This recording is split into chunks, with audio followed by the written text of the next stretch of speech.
Will, what's up? Will. Hey, what's going on, guys? Let's go. We got audio. We got headphones.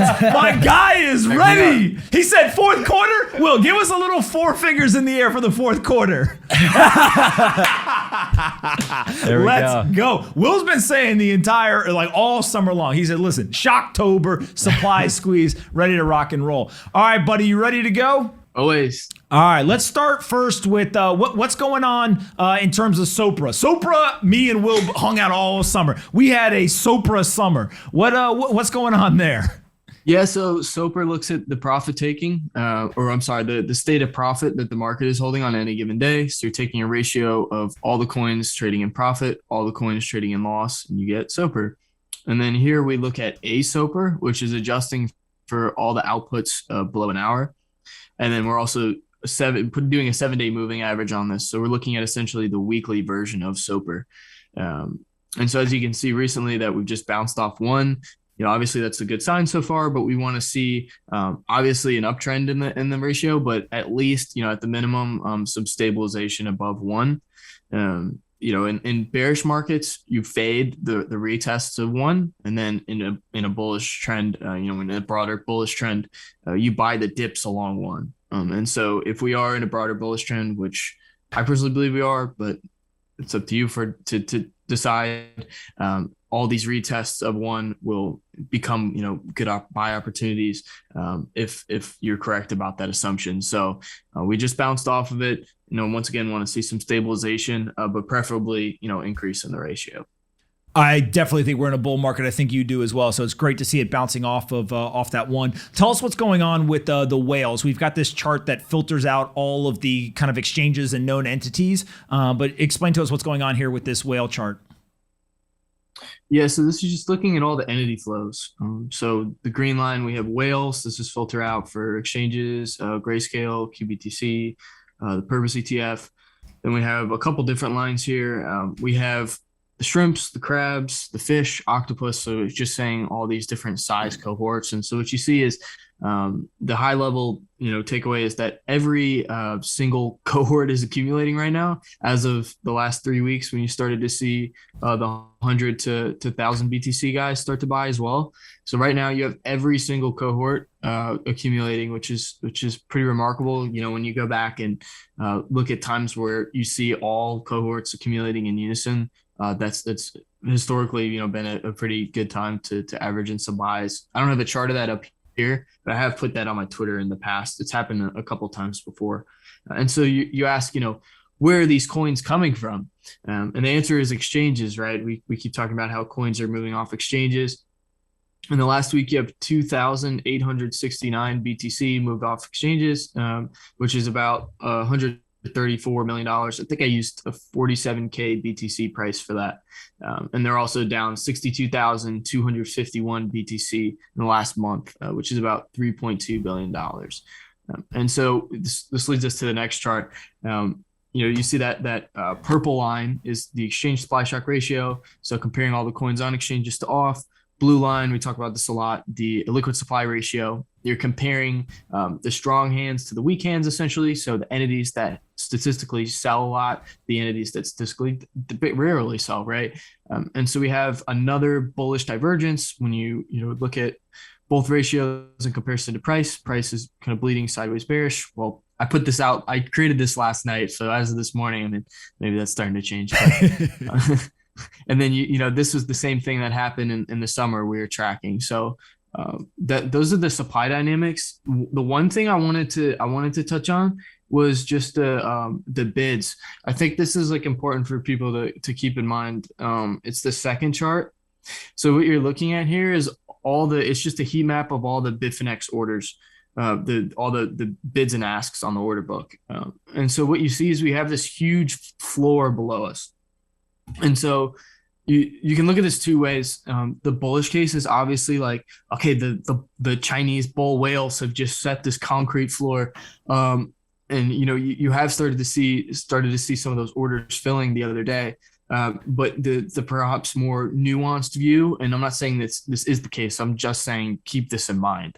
The bearish case would be that these walls sometimes are used to generate liquidity to either enter or exit position. So you could set a huge wall of bids, right? And then whenever the retail guys start to see price, bleeding down into that wall or floor, I should say, they're going to try to front run that because they see there's this huge wall, like no one's going to sell into that. So I'm going to start selling or closing my shorts above that. On the other end, or I'm sorry, closing my longs above that.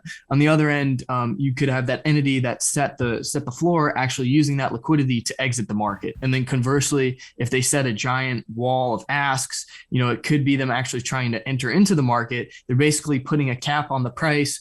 Everyone is trying to front run that wall and sells into that or closes their longs or open shorts, like front running that wall. And on the other end of that are actually the same entities that or entity that created that wall or ceiling are actually in the market, getting long. So there's nuance to it. But as I mentioned, like the other day, you have started to see some of these bids fill. Going back though, like Bitfinex activity, I could say, has been pretty influential on the price. Like you see them cap price a lot and set the floor oftentimes. It's just, keep an eye on it because if you just see the floor get rugged, then, that's not a good sign. One of the things that I really like that you're doing right now is not only are you looking at metrics that David Puel, Willy Woo, and many other folks kind of before you have created and spent a bunch of time on, but you're also creating a bunch of new metrics as well. And one of them that you included in the newsletter this week was this idea of a delta valuation model and trying to determine like this floor idea. Explain exactly what you're trying to get at with the metric and then show us what it's kind of highlighting today. Sure. So last week we looked at the illiquid supply floor. And so that was looking at basically an estimate of the real-time floor that long-term investors or strong hands have set. This is a bit more conservative in the sense that the floor has never been broken, whereas the model last week, it's been broken briefly twice. This is looking at where should I start? So delta cap is the difference between, and this was conceptualized by David Puel. Delta cap is the difference between the average cap, so the all-time moving average cap, and realized cap. And realized cap is basically an on-chain VWAP. So it's looking at the last time coins were last moved and creating a capitalization based off of that. So for example, let's say I'm Roger Ver. I bought Bitcoin at $1. I bought 100,000 BTC at $1, right? And I've never moved them. In market cap, that chunk of coins, right, is worth $4.7 billion. I hope I just did that public math correctly. And then if he hasn't moved those coins, it's only adding $100,000 to realized cap. And so it's basically giving you this average price or capitalization. You just divide the cap by the circulating supply to get realized price. But you're looking at this average capitalization based off of where these investors have bought into the market.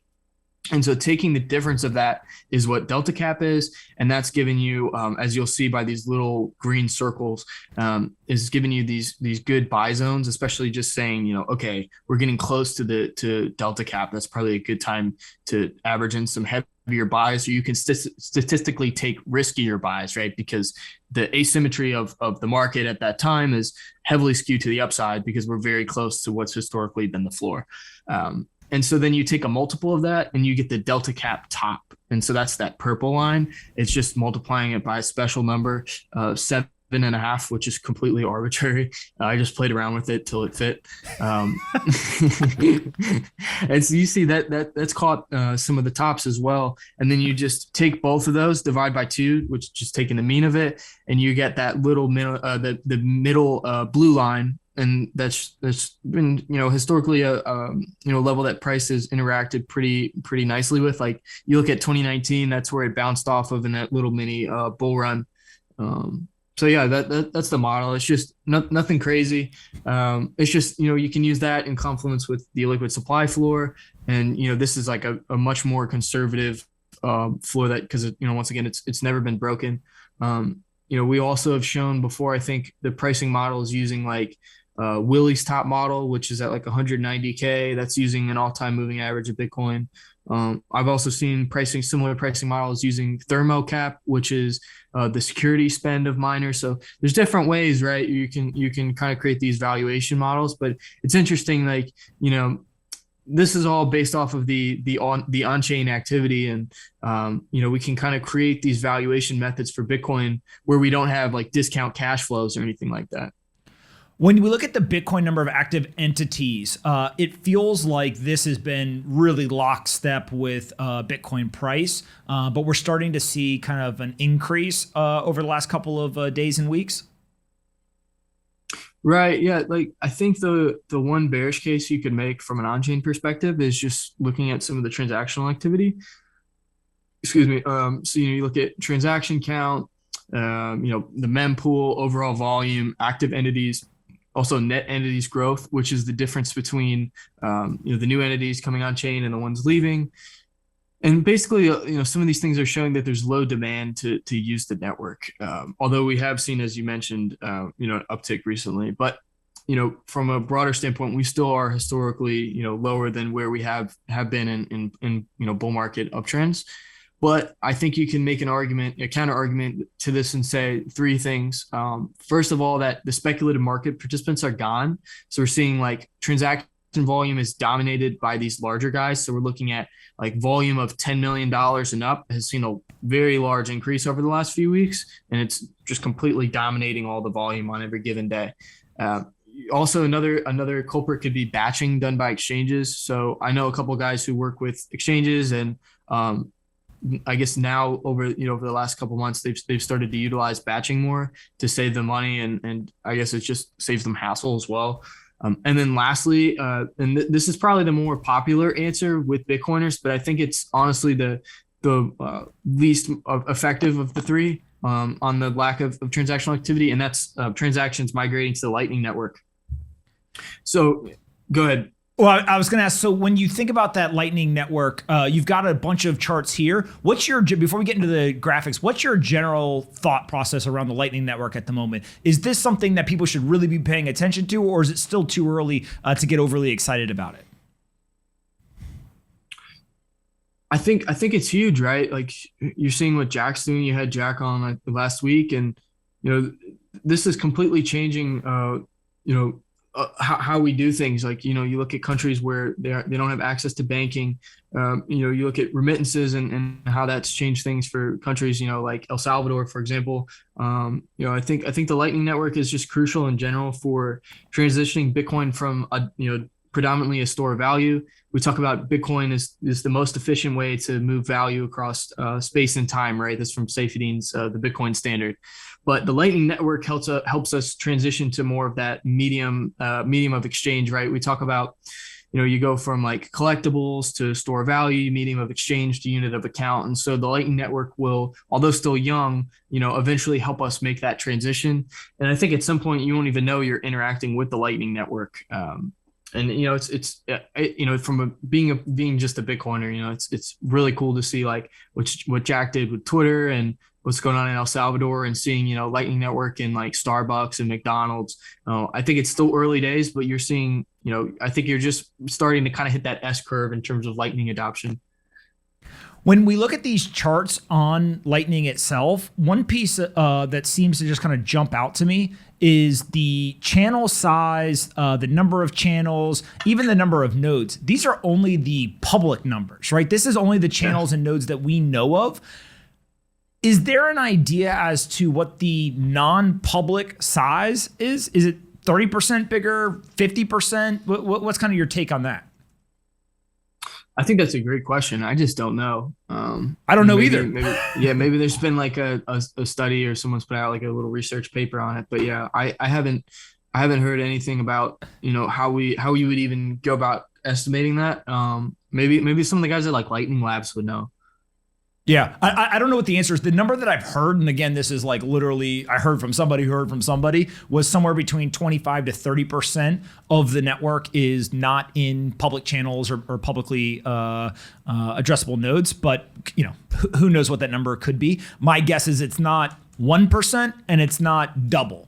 Right, it's probably somewhere in between there. I mean, even if we are, we're looking at like 5,000-6,000 BTC of capacity. So it's still very, very tiny. Agreed. Let's talk about miners. We were just talking about Michael Saylor had a couple of comments about miners putting much more of what they're producing into storage rather than selling it on the open market. Is the on-chain metric showing pretty much the same thing? I'm sorry, I missed like the first part. It put out a bit. But talk to us about the miners in terms of hash rate difficulty and then what they're doing with the Bitcoin that they're producing. Got it. Yeah, sure. So let's scroll down. The last chart. This is you'll see in orange is the hash, and then blue is difficulty. And so the difficulty adjustment was one of Satoshi's most innovative creations in my opinion, because it's essentially pegging issuance to the energy securing the network. And so whenever you have hash come on the network, you have a positive difficulty adjustment. Whenever you see hash moving off the network, you have a negative difficulty adjustment. And so the last time we had 5, consecutive positive difficulty adjustments was early 2020 in like January, February timeframe. We had 4 earlier this year, but yeah, the last time we had 5 was early 2020. So this is just another way to look at, as you can see with the orange line, hash is coming back on the network. We had that huge Chinese miner migration. You're now starting to see that hash get plugged in elsewhere around the world. And so yeah, I'm bullish hash. It feels like we are back in business. Hash rate is coming back aggressively. Joe and John, what questions do you guys have in terms of what's going on right now? Bill, Bill. I was reading something about. Damn, Joe. hey, Will, man, I got you. He's fired. Hey, no problem. Fire Joe. Hey, Bill. Well, my question is about kind of what you look at outside of on-chain metrics. So we've seen a lot of price action, especially in the equity markets and debt markets as well. Do you spend any time looking at that relative to the on-chain metrics, or do you only focus on kind of what's happening in Bitcoin and think there's no kind of correlation? No, they're definitely correlated. It's just funny though, like sometimes we go through these spurious, like really heavy correlations, and then obviously if you're like a liquidity crunch, like all correlations, are gonna come together. But I have been watching, obviously the SPY and the DXY lately over the last month or so. You have seen some strong correlation there, partially because you've had a lot of this macro uncertainty. So you've just seen in general, like some risk off behavior. We saw that with the whole Evergrande thing. Aside from that, I keep an eye on those things. Like I wake up in the morning, check the Dixie, see the S&P or the S&P futures, check the 10-year. And then, in terms of like technical indicators, I look at, just basic oscillators like RSI. I just look for basic divergences and stuff. I look at price structure, just, very, very general levels. I don't draw like 20 million lines on the screen, but, I just draw some important levels that I think, Bitcoin's interacted with over the last couple months. And then like I mentioned earlier, I look at the order books. So I use Trading Light, which is a great platform. It's just a heat map of all the bids and asks. And then lastly, and this is probably the thing I check most often, is the derivatives data.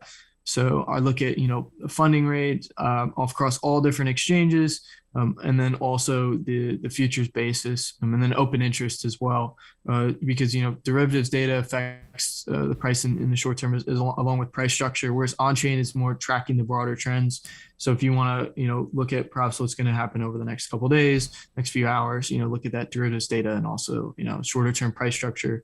And you can, oscillators too, like if RSI is way overbought or oversold, basic things like that. Gotcha. John, what questions you got, big dog? What's up, Will? Nice mic, nice headphones.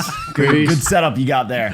So I'm curious, going into Q4, what are the big movers going to be here? Is it all going to be just based off the supply on the exchanges? Like, how do you think about it? And then when and if this bull run ends, when do you see that happening? Yeah, I think like, we've been tracking a lot of these supply dynamics for a while, and we'll start to see them come into fruition where, over the next couple months. We've been talking about since summer that we'll probably see them come into fruition later this year into maybe January of next year. As far as like the ending of the bull market, I mean, I have no idea. Like going off of historical 4-year cycles, then perhaps you're looking at December, January. Also, you have like tax, people selling Bitcoin for tax purposes at the end of the year. But it's hard to say. Like, I'm just gonna follow the data, and whenever the data starts flipping bearish, like I'll flip bearish. If you start to see, a bunch of coins, moving out to exchanges, see coins becoming liquid, start to see older coins really just dumping, start to see whales dumping, those kinds of things. But for now, I'm just following the trend, man. I don't really know. I would say end of year to the beginning of next year, just based off like these historical 4-year cycles. But as we mentioned earlier, I'm starting to kind of move away from the camp that we operate in these 4-year cycles. I think over time, this is like a whole nother discussion we could have, but I think Bitcoin starts to become more free floating. Not saying that we don't have any drawdowns, but I think, we move away from that very pretty, cup structure every 4 years. And you look at Bitcoin on like a logarithmic chart. Yeah, it's a good point about the taxes as well at the end of the year. Will, what's going on with college life? You still on campus, just not going to class? Yeah, I'm just vibing, man. We're going to send you one of these shirts. You can't vibe unless you got a Best Business Show Miami edition shirt. You're going to need one of those. I know that in North Carolina it gets a little cold, but it's always summer in Miami. So when you're wearing it, you just bring your mind to somewhere nice and warm on the beach. Yeah, you send it to me. I'll wear it on the show for sure. We need you wearing it at the Darties there on Saturdays. Right. John, what you know about Darties? I know a little bit. He's been to a couple. Yeah. You been to ECU? I went to college. No, I haven't been to ECU. Maybe I'll come visit you, Will. We'll do a show, me and you, and then we'll zoom in with them. We'll have Will fun. and John live reporting from college. Sopra. Hey, you know that meme, and it's like the guy in the club like whispering to the girl, and she looks like really annoying. We need to make one, and it's like Soper bounced off one. Will, what are your friends? Are they getting on board now? Are they more excited that you dropped out in Bitcoin? They're getting excited about it, or they still think you're crazy? No, I mean, they don't think I'm crazy. Like, I think a lot of them just buy Bitcoin because they're like, oh, he must know what he's talking about, kind of thing. But a lot of my buddies are interested in it. It's just they want to know what I even do. I teach them a little bit about like the on-chain stuff, but for the most part, they're just, they buy a little bit, hold it, and I got them orange pilled a bit. I love it. Nice. I love it. All right. I just put into the chat Will's Twitter account. So make sure that you guys all go follow him. I mean, you've just been dropping bombs on people nonstop, it seems like. So keep up the great work. Anything that you want to leave the people with in terms of what you're thinking about kind of moving forward? I mean, I don't know. I just think it's going to be an exciting next couple months. Keep your eyes peeled. I think we've seen some, strong accumulation over the last couple months, especially since like, July 27th, 28th. So like very end of July. Perhaps maybe we'll start to see some of those buyers stick their neck out and say who they are. I remember, we had Saylor announce, and that was all on the on-chain data, guys. I forget the numbers, but I remember I put out a tweet 2 weeks ago, maybe. And it was just saying, we've been tracking whales that bought X amount of coins, right? Like that was in the data that Saylor bought, and whatever he bought, I forget exactly how much. But he bought a fraction in terms of what we've seen whales buying, and who those people are. Maybe we'll find out over the next couple months. So there's a little hopium for the audience, but yeah, guys, I hope you have a great weekend, and thanks for having me on as always. Whenever you want to come to ECU, I got you. What's up, guys? Bang, bang. Thanks so much for watching the Best Business Show today. If we're going to be the best business show, we obviously need the best partner. That's why the exclusive sponsor of the Best Business Show is SoFi. They're an all-in-one platform that allows you to invest in all kinds of different assets, including stocks, ETFs, crypto, IPOs, and they even have an automated investing function, if that's your thing. So before we start getting after it again, make sure that you go download SoFi, you get an invest account, and when you make your first crypto trade, regardless of what you buy, they'll give you $10 in Bitcoin for free. It's that simple. Head on over to SoFi.com/pomp to get started today. Thanks so much for watching, and I hope that you come back and watch more of the Best Business Show tomorrow.